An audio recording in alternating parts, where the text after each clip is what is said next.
આજના વિડીયોમાં આપણે આ ગોળાઈ હોય પાછળ કોઈ પણ બ્લાઉઝમાં અથવા ગમે ત્યાં હોય તો આપણે એમાં પાઇપિંગ કઈ રીતે કરવી એ જોશું. કેમ કે ઘણી વાર આવે બે પોઈન્ટ હોય આગળ ને પાછળ, તો આપણે અહીંયાથી શરૂ કરીને અહીંયા પૂરી કરી શકીએ, પણ ગોળાઈ હોય એમાં ક્યાંથી શરૂઆત કરવી અને ક્યાં પૂરી કરવી અને કઈ રીતે ફિનિશિંગ આવે એ જોશું. તો એના માટે આપણે પાઇપિંગની આ ચાપ હું આ વાપરું છું, તો એ લગાવેલી છે. તો ચાલો આપણે જોઈએ પાઇપિંગ કઈ રીતે લાગશે આમાં. તો સૌથી પહેલા આમાં વચ્ચેનું જોઈ લેવાનું, મિડલનું. તો અહીંયા પ્રેસથી માર્ક કરેલું જ છે, ના હોય તો આપણે આને બેવડું વાળી અને પ્રેસથી અથવા તો આવી રીતે ચોકથી માર્કિંગ કરી લેવાનું કે આ મિડલ છે. તો મિડલથી શરૂઆત કરશું આપણે. તો આ દોરીવાળી પાઇપિંગ મેં બનાવી લીધેલી છે, દોરી નાખીને. આ કેમ બનાવી એનો વિડીયો પણ આપણા ચેનલ પર છે જ, તો એ જોઈ લેવો, અને અથવા એની લિંક પણ હું ડિસ્ક્રિપ્શનમાં આપી દઈશ. તો શરૂઆત ક્યાંથી કરવાની? આ જે મિડલ છે એનાથી થોડું આવી રીતે દૂર રાખવાનું કપડાને, અને અહીંયાથી શરૂઆત કરવાની.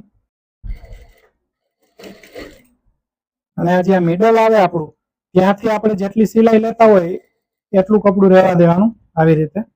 અને પછી આપણે પાઇપિંગ જેમ મૂકીએ છીએ નોર્મલ, એમ જ પાઇપિંગ મૂકતી જવાની આખા ગળામાં.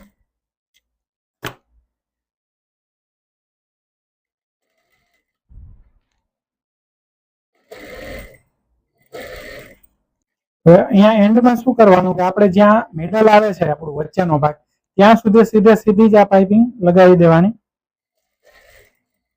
અને પછી આપણે આ જેમ સ્ટાર્ટિંગ કરેલું એવી રીતે એન્ડ કરવાનું. એન્ડમાં આવી રીતે બહાર કાઢી લેવાની પાઇપિંગને.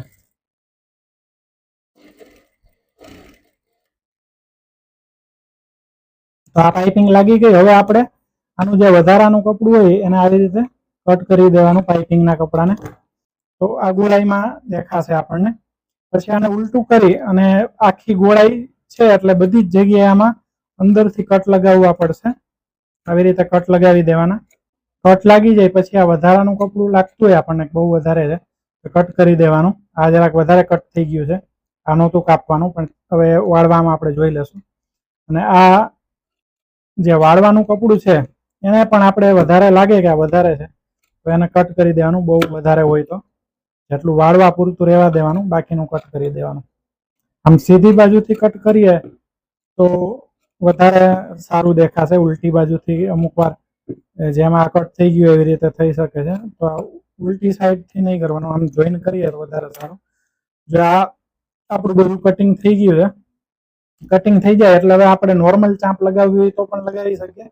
હજુ મારે પાઇપિંગનું કામ બાકી છે, તો આ જ ચાંપથી આપણે આને વાળી દઈશું અહીંયાથી.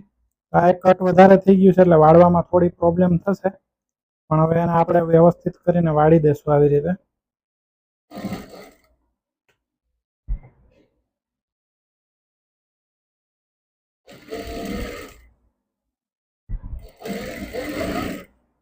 આપણું ઉપરથી વાળી અને તૈયાર છે. જો હવે આવી રીતે આપણે જોશું તો અહીંયા આ દોરો એક દેખાય છે, એને કટ કરી નાખશું પછી તો એ દેખાશે નહીં.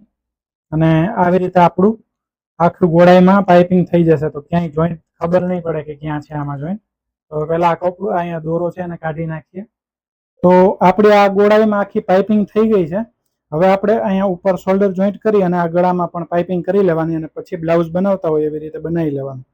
અને આ પાઇપિંગ થઈ જાય એટલે આપણે આમાં પ્રેસ લગાવી દીધી છે. પ્રેસ લગાવ્યા પછી એકદમ આ વ્યવસ્થિત આવી રીતે બેસી જશે. જો આ ઉલટી સાઈડથી છે, અહીંયાથી જરા દોરા નીકળેલા છે, પણ હવે એમાં થશે શું કે આપણે આ ગળાની પાઇપિંગ બનાવશું ને ત્યારે એનું જે કાપડ છે આની ઉપર આવી જશે એટલે એ દબાઈ જશે. વાંધો નહીં, થોડું કટ થઈ ગયેલું, પણ ધ્યાન રાખવાનું કટ ના થાય એવી રીતે.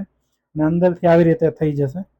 તો આ વિડીયો તમને કેવો લાગ્યો અમને કમેન્ટમાં જરૂરથી કહેજો. સારો લાગ્યો હોય તો લાઇક, શેર અને અમારા ચેનલને સબસ્ક્રાઈબ જરૂરથી કરજો.